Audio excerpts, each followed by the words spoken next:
पाकिस्ताननं भारतावर केलेल्या भ्याड हल्ल्याच्या विरोधात भारतीय सैन्य दलानं जशास तसं उत्तर देत ऑपरेशन सिंदूर यशस्वीरित्या पार पाडत शत्रू राष्ट्रावर हल्ला करत दहशतवादी अड्डे उद्ध्वस्त केले. देशाप्रती तथा सैन्याप्रती सन्मानाची भावना वाढवण्यासाठी राहुरी शहरामध्ये विजयी तिरंगा यात्रेचं रविवारी आयोजन करण्यात आलं होतं. या यात्रेत ऑपरेशन सिंदूरमध्ये प्रत्यक्ष सहभागी झालेले भारतीय वायुसेनेचे योद्धा विंग कमांडर राहुरी तालुक्यातील चिंचोलीचे भूमिपुत्र विवेकानंद अनिल नलगे हे सहभागी झाले होते. यावेळी विंग कमांडर विवेकानंद नलगे यांनी ऑपरेशन सिंदूरमधील नवीन तरुणांना शौर्य क्षणांची माहिती देत तरुणांना भारतीय सैन्य दलामध्ये येण्याचं आवाहन केलं. साहेबांचा आभारी आहे की त्यांनी मला एक स्टेज सेट करून दिलं जिथे मी माझा आवाज पोहोचू शकतो.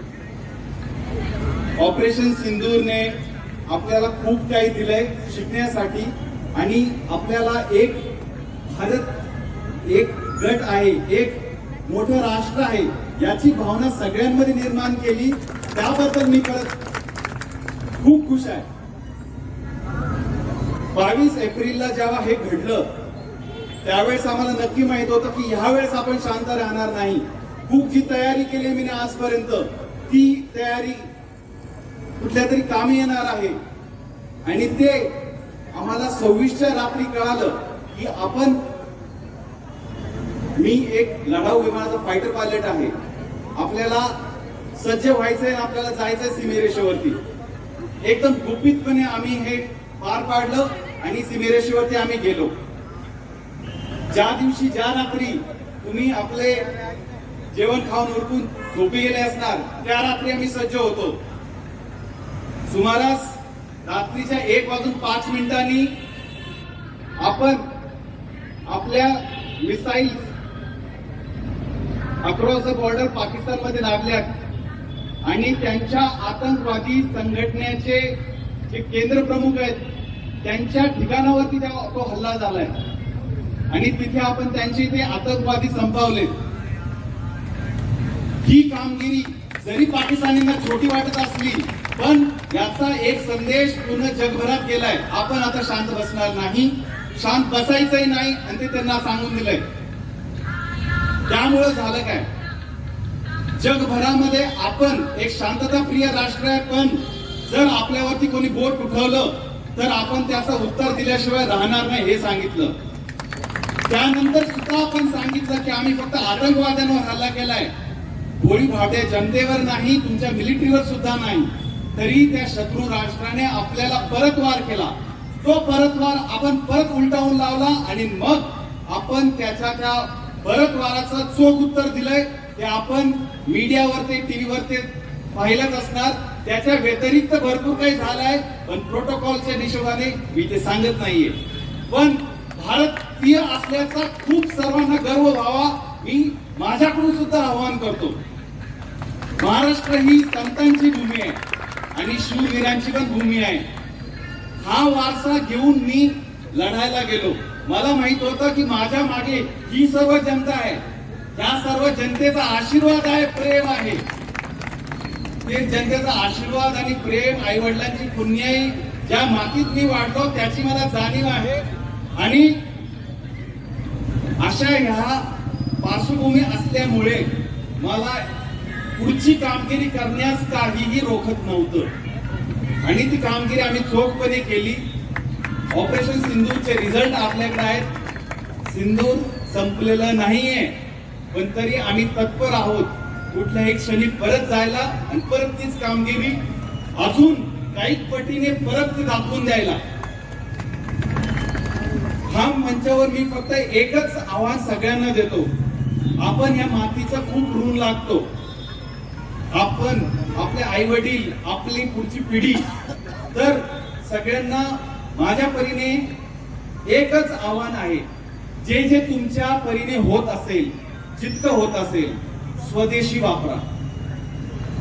स्वदेशी नसेल तर ऍटलीस्ट बांगलादेशी, चीनी, आपले शत्रू राष्ट्र यांच्या बनावटीचे गुड्स वापरू नका.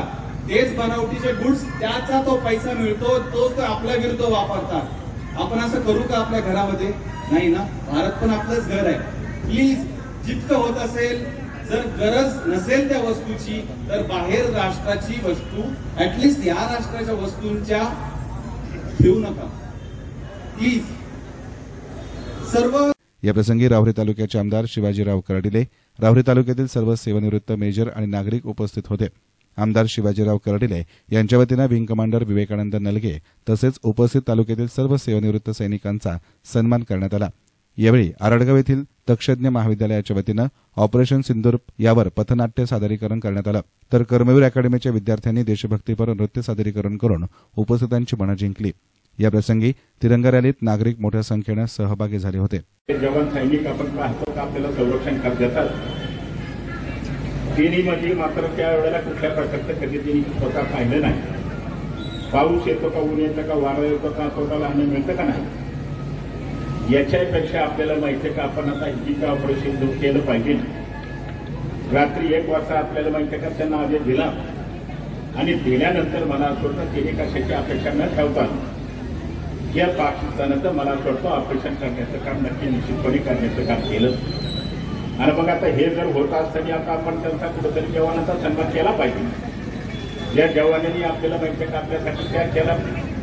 आपल्या आता एक सैनिकांनी सांगितलं की आपल्या आपण ज्यावेळेला एखादं युद्ध करतोय त्यावेळेला युद्ध करीत असताना आपल्याला माहिती आहे का आपण समोरचा पराभव होत असतो, परंतु समोरच्याचा पराभवाबरोबर आपले काही सुद्धा त्या वेगाने जवान शहीद झालेले आपल्याला पाहायला मिळण्याचं काम होतं. मग आपले जवान शहीद झाल्यानंतर त्यांचे आईवडील असतील, मुलं असतील, त्यांचं कुटुंब असेल, त्यांना आपल्याला माहिती आहे का आपण त्यांना कुठंतरी त्याचं संरक्षण दिलं पाहिजे.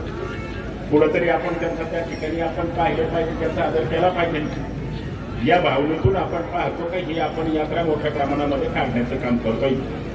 आणि हे काय आपण आज नाही तर अनेक वेळा आपण प्रत्यक्षात पाहिलं का देशाचे पंतप्रधान नरेंद्र मोदी झाल्यापासून अनेक वेळाला ह्या सगळ्या काही घटना आपण घडलेल्या पाहायला मिळतात. परंतु तिने जरी कदाचित बोटवर करून करण्याचा प्रयत्न केला तर त्याच पद्धतीने मला असं वाटतं आपल्या भारत देशाच्या जवानांनी उत्तर देण्याचं काम केलं. मी तर आपल्याला सांगून देतो आता मोदी साहेबांना आपल्या सगळ्याच्या वतीने एकच विनंती करू आता यांचं कायमचं नायनाट करण्याचं काम आपण पाकिस्तानला केला पाहिजे. तरच आपण इथून पुढे मला असं वाटतं आपल्याला काही शांत बसून काय चालण्याचं काम होणार नाही. त्याचं कारण आपण पाहतो का नेहमीच आपल्याला माहिती का ते काही ना काही फेर काढण्याचं काम करतात आणि खोटंही सुद्धा तेवढं बोलण्याचं काम करतात. का आम्ही त्यांच्यावर त्या ठिकाणी आक्रमण केलंय, परंतु मी आपल्याला सांगतो का टीव्हीच्या आणि मीडियाच्या माध्यमातून आपल्याला प्रत्यक्ष ह्या सगळ्या घटना आणि गोष्टी पाहायला मिळण्याचं काम झालं. म्हणून आपल्याला सर्वांना एकच विनंती आहे, आपल्याला काही जरी झालं तर एक संघ एक संघटित एकत्र राहण्याचं काम आपण प्रत्येकाने केलं पाहिजे. आपले मतभेद असू शकतात, एकमेकाबद्दल त्या ठिकाणी द्वेष असू शकतो, परंतु ज्या वेळेला आपण भारत देशाचा जो अभिमान असतो तो मात्र अभिमान मात्र एकाने प्रत्येकाने टिकवण्याचं काम करण्याचं काम केलं पाहिजे. हीच अपेक्षा आपल्याकडून या निमित्ताने करण्याचं काम करतोय. कारण आपण पाहतो आता जे काही भारत देशामध्ये आपले जवान लढतात आणि जवान लढत असताना आपल्याला कुठंतरी माहिती का त्यांना प्रोत्साहन दिलं पाहिजे, त्यांना कुठंतरी आपण त्या ठिकाणी त्याची शाबासकी आपण मानली पाहिजे.